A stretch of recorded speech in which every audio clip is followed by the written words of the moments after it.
Assalamu alaikum dear student. Today we will discuss topic oxidation state और oxidation number from chapter 7 electrochemistry. Oxidation number जो और इसके हम rule जो है वो डिस्कस करेंगे आज.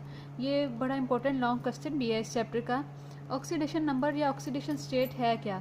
ऑक्सीडेशन किसी भी मॉलिक्यूल के अंदर जो एटम होते हैं उन एटम के ऊपर कोई ना कोई चार्ज होता है. जैसे हमारे पास ये HCl है तो इसमें H के ऊपर जो है +1 चार्ज है और Cl के ऊपर -1 चार्ज है. ठीक है, तो ये वाला जो इनके ऊपर अपेरेंट चार्ज है किसी भी एटम को जो असाइन किया जाता है in a molecule, it is an apparent charge assign to an atom of an element in a molecule और इन एन आइन. यानी किसी भी आइन को किसी भी मॉलिक्यूल में एटम्स के ऊपर जो भी हम उनको चार्ज असाइन करते हैं प्लस का +1 +2 या -1 -2, उससे बेटा हम लोग क्या कहते हैं? ऑक्सीडेशन स्टेट कहते हैं.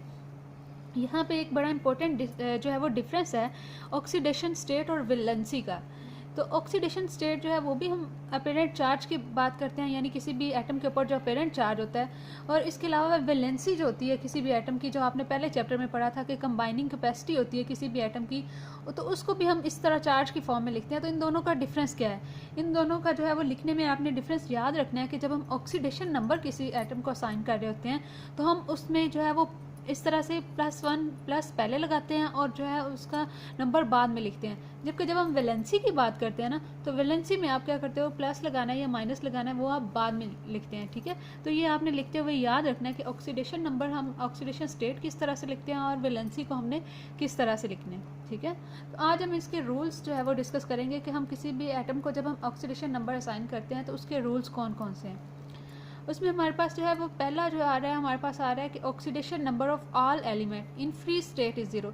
यानी कि जब कोई एटम जो है वो रिएक्शन में इन्वॉल्व नहीं हो रहा, कोई रिएक्शन प्रोसीड नहीं कर रहा, जब वो अपनी फ्री स्टेट में होता है तो उस वक्त उसके ऊपर जो ऑक्सीडेशन नंबर है वो क्या होता है? 0 होता है. ठीक है, जैसे कि अगर हम यहाँ पे HCl की बात करें तो यहाँ पे ये HCl की फॉर्म में, अगर आप सिंपल इसको H2 की फॉर्म में लिखते हैं तो यहाँ पर ये क्या आ रहा है? फ्री स्टेट में है तो इसके ऊपर ऑक्सीडेशन नंबर इसका क्या होगा?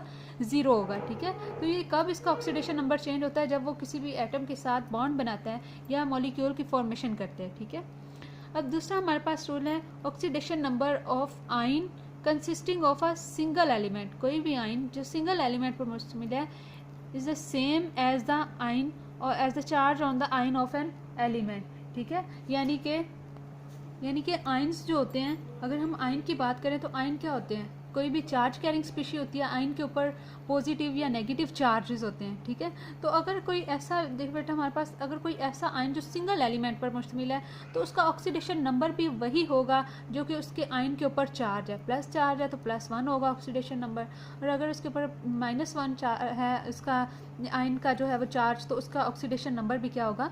माइनस में होगा, -1 होगा. ठीक है, यानी कि आइन के ऊपर जो चार्ज है वही उसका क्या होगा? ऑक्सीडेशन नंबर हम कहेंगे. तीसरा बेटा हमारे पास रूल आ जाता है oxidation number of different element in periodic table. अब क्या होता है कि हमारे पास जो है डिफरेंट एलिमेंट की जब हम बात करते हैं oxidation number of different element in periodic table, यानी कि उनमें पीरियोडिक टेबल में ग्रुप से रिलेट करते हैं उनके ऑक्सीडेशन नंबर. जैसे कि अगर हम बात करें एलिमेंट जो है ग्रुप 1 के जो एलिमेंट हैं उन सब के ऊपर जो ऑक्सीडेशन नंबर होगा वो होगा +1. ठीक है, तो इस तरह से कुछ जो ऑक्सीडेशन नंबर होते हैं वो हम उनके ग्रुप से रिलेट करके उनको असाइन करते हैं. जैसे इसी तरह हमारे पास क्योंकि वो एक इलेक्ट्रॉन लॉस करते हैं इसलिए उनके वैलेंस शेल में एक इलेक्ट्रॉन होता है, एक इलेक्ट्रॉन लॉस करते हैं इसलिए उनके ऊपर +1 चार्ज होता है. ग्रुप 2 के जो एलिमेंट हैं इनके वैलेंस शेल में 2 इलेक्ट्रॉन होते हैं, तो ये क्या करते हैं? अपने उन 2 इलेक्ट्रॉन को लॉस करते हैं और अपना पिछला जो है वो ऑक्टेट कंप्लीट करते हैं. तो इसी तरह इन्होंने 2 इलेक्ट्रॉन लॉस किए हैं तो ग्रुप 2 के जितने भी एलिमेंट हैं उन सब का क्या होगा? Oxidation number +2. इसी तरह ग्रुप 13 के जो एलिमेंट हैं उनके ऊपर ऑक्सीडेशन नंबर क्या होगा? +3, जैसे कि एल्यूमिनियम है. ठीक है, तो इसी तरह कुछ जो है एलिमेंट पीरियोडिक टेबल में उनके ऑक्सीडेशन नंबर उनके ग्रुप नंबर से भी रिलेट करते हैं, तो हम उनके ग्रुप नंबर को देखते हुए उनको ऑक्सीडेशन नंबर असाइन करते हैं. हमारे पास जो चौथा इसका आ रहा है रूल वो हमारे पास आ रहा है ऑक्सीडेशन नंबर ऑफ हाइड्रोजन की. अगर हम बात करें तो हाइड्रोजन जो है तकरीबन सारे जितने भी ये कंपाउंड की फॉर्मेशन करता है उन सब में इसके ऊपर जो चार्ज आ रहा होता है वो +1, यानी ऑक्सीडेशन नंबर इसकी ऑक्सीडेशन स्टेट जो है वो +1 आती है, एक्सेप्ट मेटल हाइड्राइड. अब जब हाइड्रोजन किसी मेटल के साथ बॉन्डिंग में होता है उस वक्त उसके ऊपर +1 की बजाय -1 चार्ज होता है. ऐसा क्यों होता है?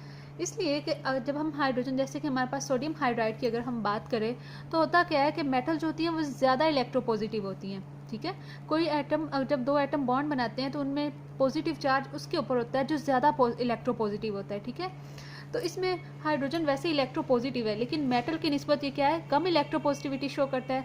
इसमें मेटल जो है ये सोडियम से ज़्यादा इलेक्ट्रोपॉजिटिव है, इसलिए इसके ऊपर प्लस चार्ज आ रहा है, ठीक है। और इसको न्यूट्रलाइज करने के लिए हाइड्रोजन जो है इसके ऊपर क्या आ जाता है, माइनस चार्ज आ जाता है। तो इसलिए इसका हाइड्रोजन की जब हम बात करते हैं सब कंपाउंड में इसका ऑक्सीडेशन नंबर जो है वो +1 है, एक्सेप्ट मेटल हाइड्राइड जिसमें इसके ऊपर ऑक्सीडेशन नंबर इसका क्या आ रहा है, -1 आ रहा है, ठीक है। तो ये हमारे पास जो है आज हम इसके जो है फोर रूल जो है हमने इसके डिस्कस किए हैं। इसके अलावा हमने ऑक्सीडेशन नंबर जो है इसकी डेफिनेशन, और आपने मेन जो है इसमें ऑक्सीडेशन नंबर और वैलेंसी का डिफरेंस हमने इसमें डिस्कस किया है, जो कि आपने याद रखना है कि हम इसको कैसे लिखते हैं, ऑक्सीडेशन नंबर को, ऑक्सीडेशन स्टेट को, और वैलेंसी को हम किस तरह से राइट करते हैं।